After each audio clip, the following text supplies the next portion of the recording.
VVK วีล็อกเกอร์สบายดีเนาะสบายดีทุกคนตอนนี้เฮาอยู่ไสทุกคนลองเดาเบิ่งแม่นแล้วเนาะเฮาอยู่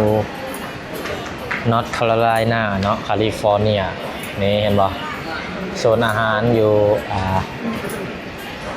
อยู่มินิมาร์ทแคลิฟอร์เนียนอร์ทแคโรไลนาเนาะนอร์ทแคโรไลนาตอนนี้เอามาสั่งเฟอเหือหรือว่าหรือภาษาอังกฤษว่าเฟอไทเทนิกนั่นเองเนาะใส่ซีน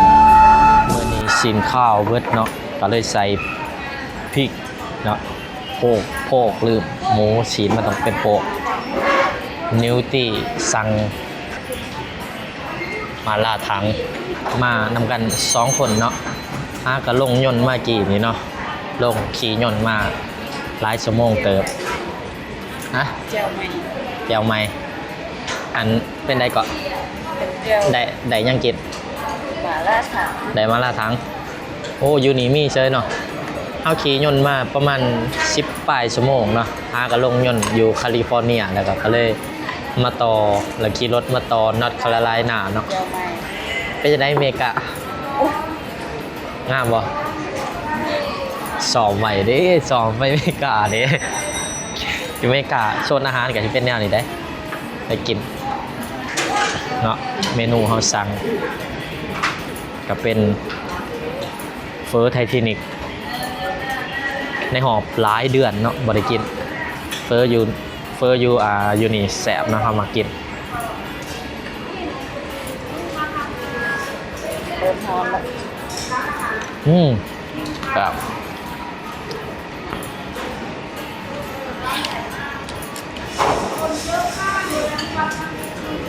เป็นไงก็คือแก่เสือแหละฮอตว่าอยู่แคลิฟอร์เนียตอนนี้หนาวเลยอยู่นอกหนาวเลยโอ้อยู่ในหอนเนาะซ้อมไหวเด้ซ้อมไหวไปอเมริกาตอนนี้ไปมาทันใดเนาะแต่ว่าหวังว่ามือหนึ่งสิได้ไปมีตักกล่องก็ต้องใส่ตักกล่องเนาะซื้อไปเด้อเขาบอกว่าเนาะเขาถามบางคนก็ว่าได้บางคนก็ว่าบ่ได้มีความเสี่ยงเนาะเพราะว่าแต่ว่าพาสปอร์ตเฮาสัญชาติเฮายังเป็นเวียดอยู่เนาะเฮาบ่ฮู้ว่าเฮายังไปได้บ่กันไปได้กันดีเนาะอยากกลับไปคิดฮอนอเมริกาเนาะคิดฮอนเอาเลทคิดฮอน FC เนาะคิดฮอนเอ๋ยมีนาคิดฮอนเอ๋ยโมนี่คิดฮอนหานกินปัปปะยาคิดฮอนฮาร์ดล็อก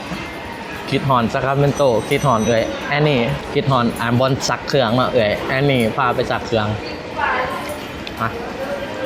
ยังโดนบ่ของจ๊ะผมเป็นยังเนาะเอาไปก็ได้เพราะว่าเดี๋ยวจะหน่อยอันนี้ก็มาเดี๋ยวแป๊บเดียวนึงเวลาตอนหนึ่งก็เดือน6เลยดิจะมาเดือนหนึ่งอีก5 เดือนชียูเดอร์แต่บูฮูว่าแก๊ง Power Fucker จะมาครบได้บ่เนาะเขากินแล้วนี่เมนูนิวตี้จังมากเลยชิมไหมจะได้กินโรเบิร์ตของตัวเองหมดเลยล่ะลองเบิ้งคำหนึ่งชิมเบิ้งคำหนึ่งแซ่บบ่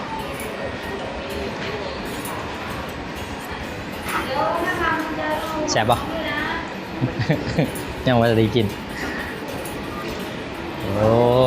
โอ้เชียนเหรอวะเป็นไงโอ้แซ่บโอ้ได้กินน้ำว่ากินน้ำตอนนี้ตีกำลังสั่งอยู่เนาะป้าเจ้ากำลังเห็ดอยู่ยังไม่ทันแล้วเท่าไรก็เบิดเท่าไรต้องเจ้าสั่งฮะ77,000ของข่อยแต่ก่อนเนี่ยถ้วยหนึ่ง40ยังขึ้น50ล่ะเฟอเหือว้าวเดี๋ยวมาลุ้นเบิ่งเนาะว่าของนิวตีเป็นอย่างไร เอ๊ะ หม่าล่าถา ตาแสบแต่ว่า77 พันมันขึ้นน้ำเขาเหลือกเนาะเขาเหลือกร้ายกับแพงเขาเหลือกน้อยกับคือแบบมันแบบมันเป็นเด็มันเป็นตู้มาทุกคนมันเป็นอยู่ในตู้นะเขาก็เลือกมันเป็นแบบอยู่ในตู้นะครับก็เลือกเอา จะแซมอ่ะ นะ ใช่ครับ ว้าวฟิลแบบคือต้มยำกุ้งเนาะ บ่ บ่คือปะ สีคือแต่รสชาติคนละคือ บอกแจวมันเป็นได้ก่อน อันนี้มันเจลแบบลาว แต่ก่อนมันจะเป็นแบบเจลแบบเป็นน้ำมักถั่วนะเราถั่วบดนะเราเอามาปรุงเอาเจลแบบจีน ก็เนี่ยแต่เมื่อกินยังเป็นแจวแบบนี้เนาะ เจลแบบจีนนะ อืม อันนี้เจลซุกี้นะเขาจะ โอ้แต่ว่าเบิ่งก็จะคล้ายๆคือต้มยำเนาะแต่ว่าบัดข้นเกินโบแมน รสชาติกับโบแมน โอ้มีเส้นอะไรอย่างนี้ เส้นอูด้ง ฮะ อูด้ง มันต่างมันต่างยังกับเส้นข้าวเปียก มันเหนียว มันเหนียวกว่า ลองซีมเบิ่งบ่เสือ เดี๋ยวขอลองเอามีเส้นประจำแจวแต่เบิ่ง ระวังกล้องหัก อืมแจวแสบด้วยอ่ะยังไง มันต่างจากเส้นข้าวเปียกจ้ะ อืมมันคือเส้นข้าวเปียกเส้นใหญ่เนาะฮะ คนละคือมันหนึบกว่า มันแหนมกว่า อ่ามันเป็นเม็ดบอกมันเป็นใส่ๆออมมันเห็นปะ เออลองมา มันเป็นแบบผิววุ้นใส่ๆออมอร่อย โอ้มีผักโบกไม่ยังเลยเบิ่งข้องเฮาปะเนี่ย อันนี้มาพี่จะแสบเลยเรื่องกินเนี่ยว้าวปลาอันนี้ก็เอินยังก็ยอจับกับอันนี้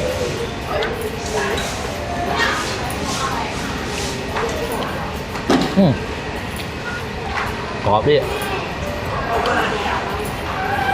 คือแม่กล้ากับหนาจะมีแหล้วเนาะเพราะว่าทั่วโลกเนาะเมนูมันก็ต้องมีแบบที่โซนจีนที่โซนยังกับหนาจะมีอยู่เนาะขนาดอาหารเวียดยังมีอ่ะเพ้อถ้วยละ200,000เสียบวะพอไปกินอยู่แคลิฟอร์เนีย10 เหรียญถ้วยหนึงแต่อยู่นั่นขนาดจะราคาปกติเนาะมันเทียบใส่กีบมากกว่าโอ้เอาขอในอยเด้อเต้าหู้ว่ากินแต่ของเนื้อตีไว้บัดนี้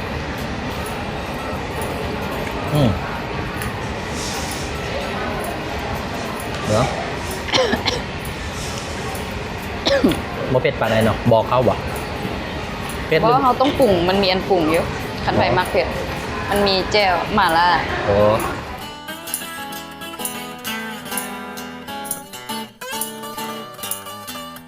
ทุกคนน่าจะสงสัยว่าเป็นหยังเฮาคือตุ๋ยแต่นิวตี้คือจอยมื้อนี้เราสิเว้าเหตุผลให้ทุกคนรู้เนาะนี่เนาะซะเลยย้อนว่าไปกินแต่ได้นะของเฮานี่เบิดเห็นเนาะของเพิ่นบ่เบิดแล้วเพิ่นให้เฮากินบัดนี้มาสัตว์แกะกุ้งแม่แกะกุ้งให้เขาเลยปาดกุ้งยัง3โตเลยไอ้สิกินเบิด ใครเห็นตอนนี้ เอามาเดี๋ยวจัดให้อัพแจวมาแอวเนาะสมซื้อหมูเนาะเดี๋ยวจัดให้มาเยี่ยมไปเลย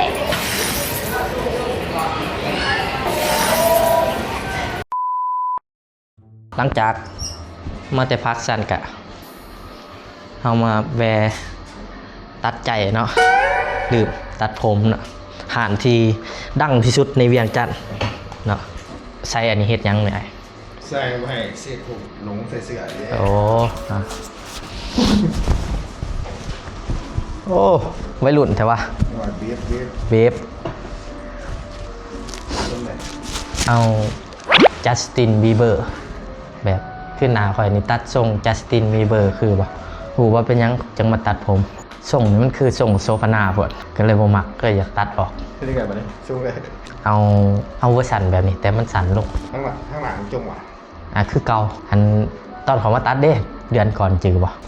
ก็ อันนี้ตัดขึ้นเหรอตัดขึ้นให้มันสันซ้ำหนึงให้มันแบบ ยาวหมด มันยาวปดเราเป็นสร้างผู้เดียวที่ได้จับหัวไอโซเนาะเพราะว่าไอโซตัดผมแต่ละเตือมาแต่หารเราพอเราติดหนีไอโซเด้ไอโซเลยมาตัดอันนั้นลบหนีวันนาฟิลก็มาตัดอยู่นี่เนาะ ลบนี้ ลบหนีคือกันไอบิ๊กกับแต่ก่อนมาเวียงใดก็มาตัดอยู่นี่เนาะไอโซเรามาตัดอยู่บ่ ต้องตัดตัวสิลงไป โอ้ก่อนที่ลงไปบ่มาผู้เดียวอยู่ได้ โอ้มาผู้เดียวอีกโอ้รักมากเนาะบ่ฟ้าฟิลมาฟิลว่าสิมาตัดผมอยู่แต่ว่าน่าจะบ่ทันมาที่บ้านนี้ว่าเพิ่นสิมาตัดอยู่เฮามาตัดเฮารู้สึกว่าเฮามาตัดทรงผมอยู่หานเรานี่มันตลอดตัดอยู่นี่มันโศกดีรอผู้ใดสนใจ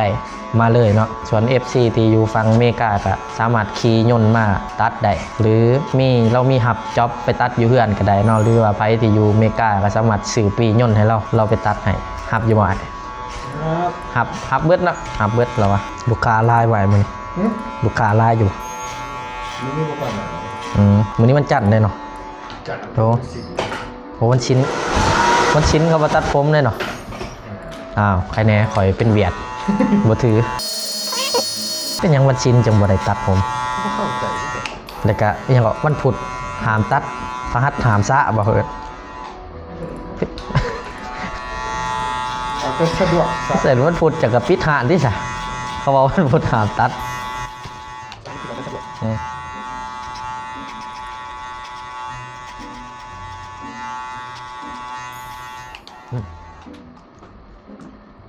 เริ่มคือจัสตินบีเบอร์แหละ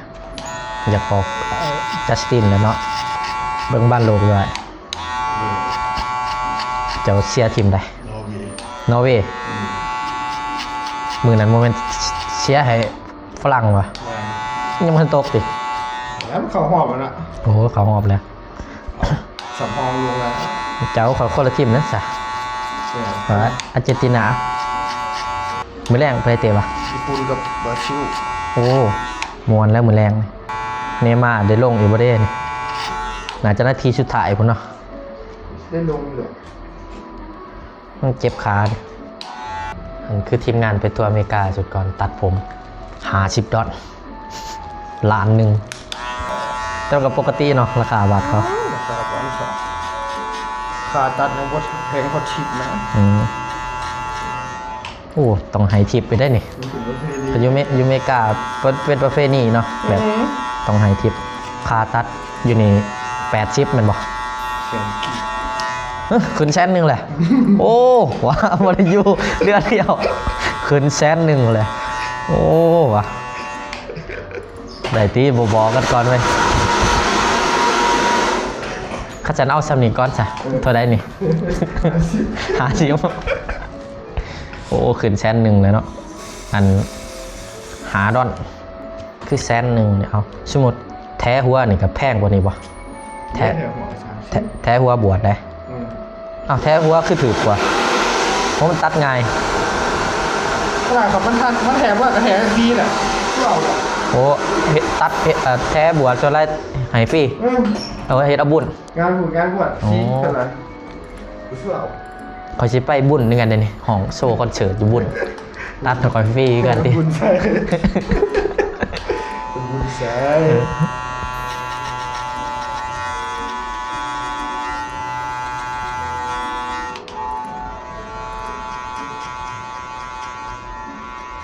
เพิ่งเจ้าเฮียนตัดผมตั้งแต่จักปีอะไรบ่เคยทำอยู่สักเถื่อเลยมาตัดสินับบ่ได้เถื่อเลย 2019 2019โอ้ช่วงโควิดติด 18 18 เก้าเปิด ไปเฮียนอยู่ไทยบ่แม่นเนาะโอ้ได้แซม ว้าไปเรียนสิไม่ได้แข่งเลยเนี่ย เอาบ่ได้ใช่เอาแล้วทั้งหลังเป็นยังไง อาจารย์ โอ้อาจารย์สอนตัด ได้อาจารย์สอน อ่ะแล้วครั้งแรกที่เขามาตัดอย่างนี้มันไอบิ๊กแนะนำเนาะพามาแล้วเจ้าฮู้จักไอบิ๊กได้จังได๋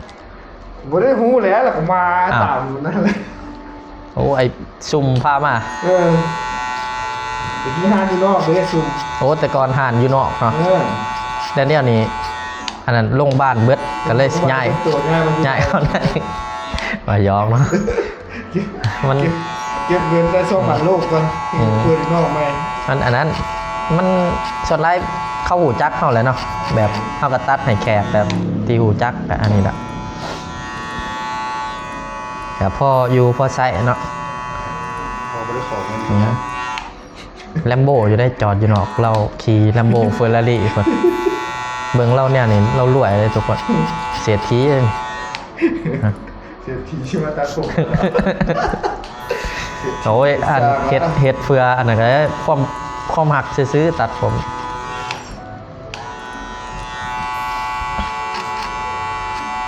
2018โอ้ 19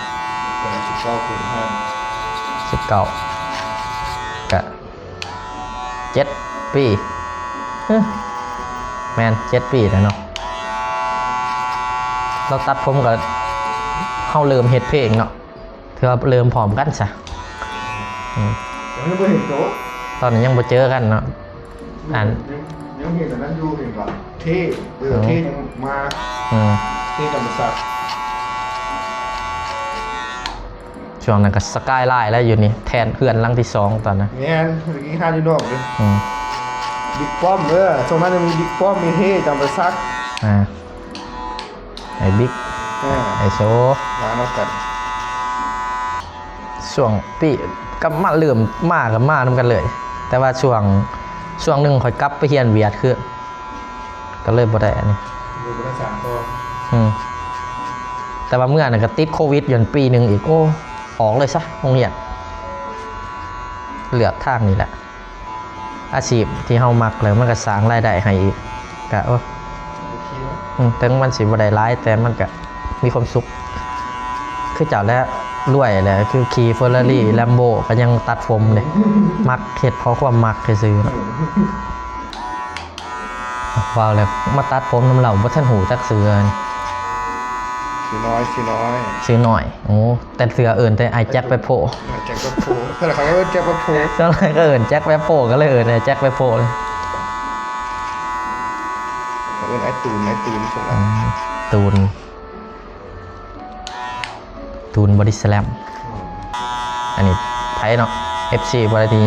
อยู่เวียง อยากมาตัดผมทรงเท่ๆงามๆมาเลยเนาะห่านตั้งอยู่แถวแคมป์คลองเนาะ ไก่แล้ววะ แก้วัดขับ ไก่แถววัดครับบ้านนี่ยังวันนี้ บ้านห้องไก่แก้ว บ้านห้องเนาะ ห้องไก่แก้ว ห้องไก่แก้วอยู่ ซอยห้านลาบ ซอยหานลาบเนาะซีแยกวัดครับแล้วก็ ขี่ลงมาซื้อเล ขี่ ย ซื้อเลย ซอยห้านลาบเสมเหนือ โอ้ตังเดอร์น้ำมันเครื่องแหงแล้วที่นี่ แตง โอ้แตงใส่ทอแตง ซิ่งเลย โอ้ตังเดอร์สิ่งนะตัวนี้เสียงมันจะแห้ง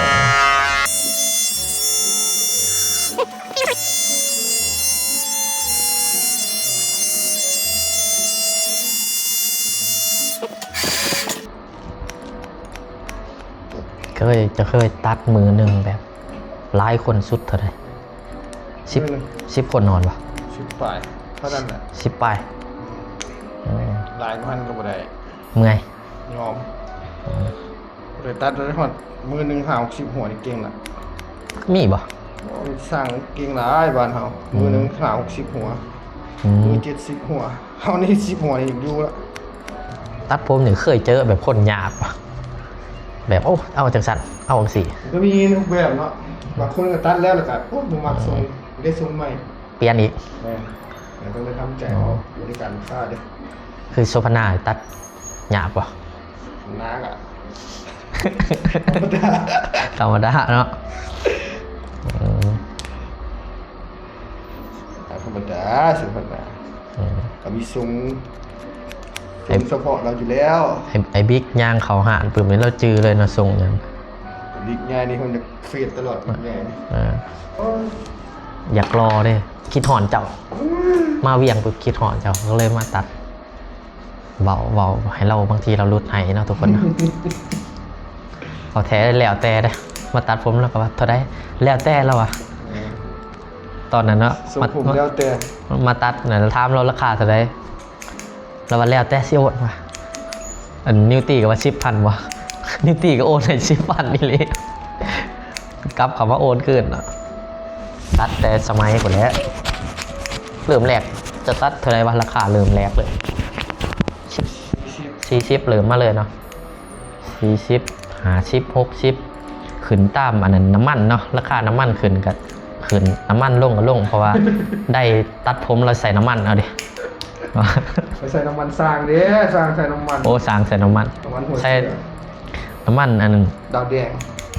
น้ำมันแลมโบเด้ เฟอร์รารี่เรากินน้ำมันนี่แล้วก็เลย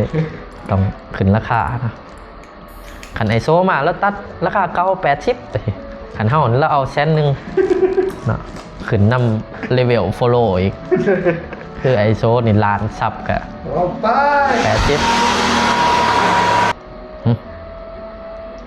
โอ้มือนี้ครูซึกว่ามีกล่องทายแล้วตัดพิเศษไป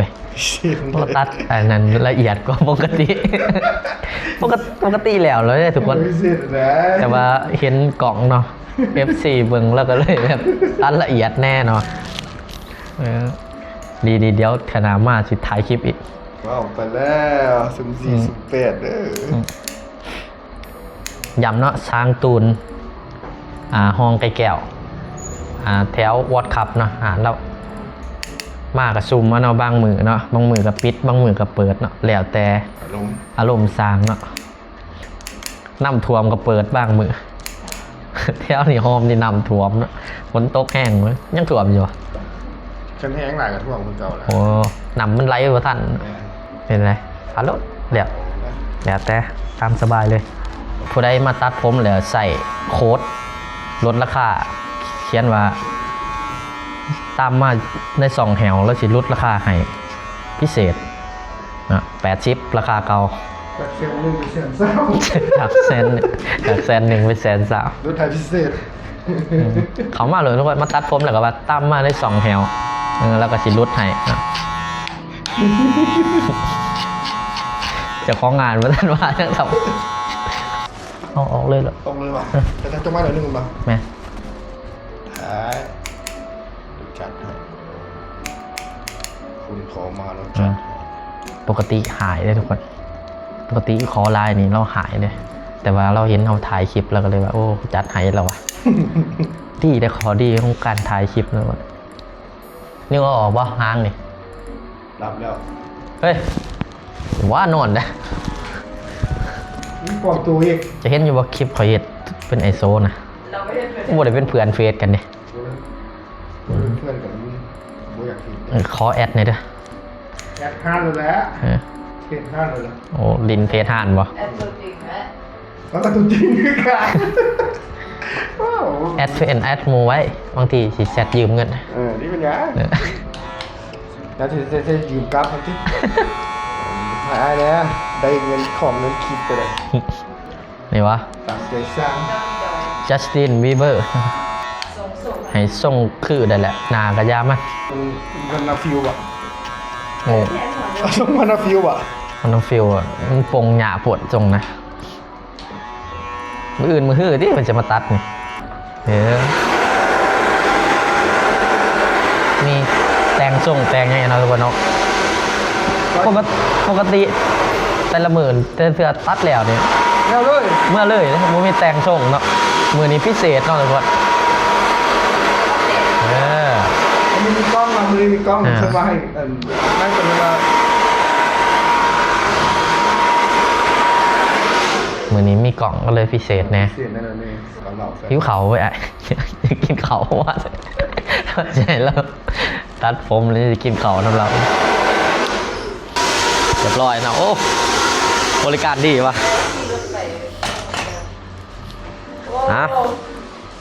รอเลยเนาะ เวียดนามตัดผมเลย คิดว่าเข้าไปกับซีเนียคิดว่าใครแล้วเข้าไปซีเนีย มีทุกคนเป็น ตักขนมแล้วเมื่อกินกัน เฮ็ดไรนะเนี่ย นะรอเลยนะคนนะ มันตั้งที่นิวผิดป่ะ แมน เพื่อความเป็นตัวเอง เถื่อหนาประมาณแหละ ตามมา ฮะโอมาหลายเถื่อแล้วเอาเจอกันทุกคนเนาะอย่าลืมหันตัดผมแถวแคมคลองเนาะ บาร์เบอร์เส้น ตูนบาร์เบอร์ เส้น ตูนวอลลิส เอาคลิปนี้ก็จบเพียงเท่านี้แล้วก็บ๊ายบาย อร่อยเมีย